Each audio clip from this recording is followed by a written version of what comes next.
And what it looks like the administration is now trying to figure out, are we talking to the right people at all? Because if the people we're talking to don't have the ability to stop the gunfire of these gunboats and these small boats in the Strait of Hormuz, then guess what? The negotiations don't matter at all. So why would you get on a plane to begin with if you don't have the ability to actually control the IRGC? But I'll tell you, Steve, there is someone who has control over all of this, and it's so clear.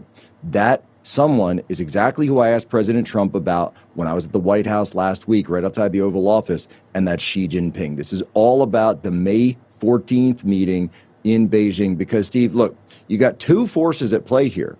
We have the military force, right? We've seen that, and they've performed just exceptionally. United States Navy, et cetera, and Secretary Hegseth is up there. But we also have the market force